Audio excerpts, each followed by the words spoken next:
ஐனார் துணை சீரியல்ல இன்னைக்கான எபிசோடு என்னன்னு பார்க்கலாம். நிலாவும் சோழனை ஃபோட்டோ எடுத்ததை ஸ்டேட்டஸ் வைக்கிறாங்க சோழன். அப்போ வந்து எல்லாருக்கும் காமிக்கிறாங்க.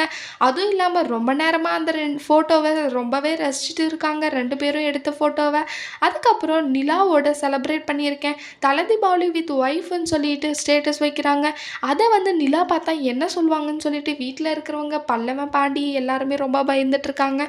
ஆனால் நிலா வந்து அந்த வேற ஒருத்தரது ஸ்டேட்டஸ் பார்த்துட்டு பல்லவனோட ஸ்டேட்டஸை பார்த்துட்டோம் அப்படியே ஸ்க்ரீன் லாக் பண்ணாமல் வச்சுட்டு போயிடுறாங்க. அதனால ஆட்டோமேட்டிக்காக சோழனோட ஸ்டேட்டஸை வந்துடுது. நிலாவும் அந்த சீனை பார்த்துட்டாங்கன்னு நினச்சிட்டு ரொம்பவே சந்தோஷப்படுறாங்க சோழன். அவள் பார்த்துட்டு எதுவுமே சொல்லலையே, ஒய்ஃப்னு போட்டிருக்கேன் ஆனால் அவள் எதுவுமே சொல்லலை, அதனால எனக்கு ரொம்பவே சந்தோஷமாக இருக்குடா, அப்போ அவள் என்னை ஏற்றுக்கிட்டான்னு தானே அர்த்தம் அப்படின்னு சொல்லிட்டு ரெண்டு பேர்கிட்டையும் சொல்லிட்டு ரொம்பவே சந்தோஷப்படுறாங்க. பல்லவன் நிலாவை கூப்பிட்டு அண்ணி என்னுடைய ஸ்டேட்டஸை பார்த்தீங்களா நீங்கள் அப்படின்னு சொல்லிட்டு கேட்குறாங்க. ஊண்டா பல்லவா, பார்த்தேன்டா, லைக் பண்ணியிருக்கேன், நீ பார்க்கலையா அப்படின்னு சொல்லிட்டு.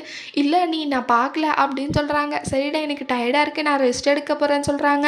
அதுக்கடுத்து சோழன் வந்து பாத்தியாடா என்ன சொன்னான்னு சொல்லிட்டு அமைதியாகவே இருக்கான்னா அதுக்கு ஏதோ ஒரு காரணம் இருக்குடா, நல்ல வேலை, எனக்கு ரொம்பவே சந்தோஷமாக இருக்குடா, எனக்கு அப்படியே பறக்கிற மாதிரி இருக்குடா அப்படின்னு சொல்லிட்டு சோழன் ரொம்பவே சந்தோஷமாக இருக்காங்க. சேரன் எனக்கு கால் பண்ணி புரோக்கர் வந்து பொண்ணு வீட்டுக்காரங்க உங்களை பார்க்கணுமா அதனால வரீங்களான்னு சொல்லிட்டு கேட்குறாங்க. நான் தான் எப்படி இருந்தாலும் ஓகேன்னு சொல்லிட்டேன் இல்லை அப்படின்னு சொல்கிறாங்க. அதுக்கு நீ ஓகே சொல்லுவப்பா, ஆனால் உனக்கு ஏதாவது குறை இருக்குன்னு இல்லை சொல்லுவாங்க, நான் இதை போய் பொண்ணு வீட்டில் சொன்னேன்னா அப்படின்னு சொல்லிட்டு சொல்கிறாங்க. ஆனால் இந்த மாதிரி எதுவும் இல்லைன்னு உங்களுக்கு தெரியும் இல்லைண்ணா அப்படின்னு சொல்கிறாங்க. எனக்கு தெரியும்ப்பா, ஆனால் பொண்ணு வீட்டுக்காரங்களுக்கு தெரியணும்ல அது அப்படின்னு சொல்கிறாங்க. நான் இப்போவே வந்தாகணும், நீ இன்றைக்கே வரியா 5 மணிக்கு அப்படின்னு சொல்கிறாங்க. அது மட்டும் இல்லாமல் யார் யாரெல்லாம் வரீங்கன்னு சொல்லிட்டு கேட்குறாங்க. வீட்டில் யாருமே வேண்டாம், அவங்கெல்லாம் இல்லாமல் நான் மட்டும் வரேன்னு சொல்லிட்டு சொல்கிறாங்க. எப்படிப்பா நீ மட்டும் வந்தால் நல்லா இருக்குமான்னு சொல்லிட்டு சொல்கிறாங்க. இல்லை நான் மட்டும் வரேன், அந்த பொண்ணுக்கு என்ன பிடிச்சிருந்தா அதுக்கப்புறம் வீட்டில் எல்லாருக்கிட்டையும் சொல்லலாம் அப்படின்னு சொல்கிறாங்க. ஏன்ப்பா வீட்டில் சொல்லாதன்னு சொல்கிற அப்படின்னு சொல்கிறாங்க. இல்லைண்ணே டிவோர்ஸ் ஆயிடுச்சுன்னு சொல்லிட்டு சொல்கிறியா அப்படின்னு சொல்லி கேட்குறாங்க. இல்லை அப்படியெல்லாம் இல்லைண்ணே, எனக்கு பிடிக்கட்டும், அதுக்கப்புறம் அவங்கள கூட்டிகிட்டு வந்து நம்ம எல்லாருமே பார்க்கலாம் அப்படின்னு சொல்லிட்டு சொல்கிறாங்க. சரி நீ அப்படி வரியா, சரி அப்படி தான், நீ ஒரு 5 மணிக்கு வரியா அப்படின்னு சொல்லிட்டு சொல்கிறாங்க. சரிண்ணே நான் இன்றைக்கி வந்து பொண்ணு பார்க்குறேன் அப்படின்ற மாதிரி சொல்கிறாங்க. அந்த பொண்ணு டிவோர்ஸ் ஆன விஷயத்த தம்பிங்க கிட்டே சொல்ல வேண்டாம், அது மட்டும் இல்லாமல் மொத்த விஷயத்தையுமே இப்போதைக்கு சொல்ல வேண்டாம், நான் எப்படியாவது சமாளிச்சுக்கிறேன் அப்படின்னு சொல்லிட்டு சொல்கிறாங்க. சரிப்பா நீ பார்த்துக்கோ அப்படின்னு சொல்லிட்டு வச்சிட்றாங்க. அதுக்கடுத்து ஆஃபீஸ்க்கு போகிறதுக்காக நிலாவும் சோழன் பல்லவன் எல்லாரும் ரெடி ஆகிட்டு இருக்காங்க.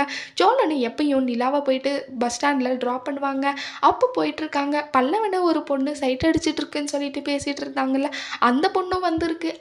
அந்த டைமில் சோழனும் அங்கே இருப்பாங்க. சோழன் வந்து பல்லவனுக்கு தைரியம் கொடுக்குறாங்க. போடா, இப்படியே எத்தனை நாளைக்கு 2 பேரும் பார்த்துட்ருப்பீங்க, போய் பேசுங்க அப்படின்னு சொல்லிட்டு சொல்கிறாங்க. பல்லவனுக்கு தைரியத்தை கொடுத்து அமுச்சு வைக்கிறாங்க. பல்லவனும் போயிட்டு அந்த பொண்ணுக்கிட்ட பேசுகிறாங்க. என்ன ரொம்ப நாளாக நீங்கள் பார்த்துட்ருக்கிற மாதிரியே இருக்குது, நான் தான் தப்பாக புரிஞ்சிட்ருக்கேன்னா இல்லை ஏதாவது என்கிட்ட பேச விரும்புகிறீங்களா அப்படின்னு சொல்லிட்டு பல்லவன் கேட்குறாங்க. அதுக்கு அந்த பொண்ணு சொல்லுது, ஆமாம் நான் உங்ககிட்ட ஒரு விஷயம் சொல்லணும், சோழன் எனக்கு பிடிச்சிருக்கு, அது மட்டும் இல்லாமல் அவங்களுக்கு மேரேஜ் ஆகிடுச்சா இல்லையா இன்னும் அப்படின்னு சொல்லிட்டு கேட்குறாங்க. அவங்கக்கிட்ட பேச போகிறதுக்கு எனக்கு பயமாக இருக்குது, ஒவ்வொரு டைமில் சேடாகவும் கோவமாகவும் இருக்காங்களா, அதனால எங்கே என்ன திட்டி விட்டுருவாங்கன்னு சொல்லிட்டு எனக்கு பயமாக இருக்குது. அவங்க நம்பர் தரீங்களா, நான் மெசேஜில் எப்படியாவது அவங்கக்கிட்ட பேசிட்டு கால் பண்ணி பேசினேன்னா கரெக்டாக இருக்கும் அப்படின்னு சொல்லிட்டு சொல்கிறாங்க. அது கேட்ட பல்லவனுக்கு ரொம்பவே ஷாக் ஆகுது. இந்த விஷயம் நிலாக்கும் சோழனுக்கும் தெரிஞ்சால் என்ன நடக்க போகுதுன்னு சொல்லிட்டு வரப்போகிற எபிசோடில் பார்க்கலாம். இந்த வீடியோ பிடிச்சிருந்தா லைக் பண்ணுங்கள். பாய்.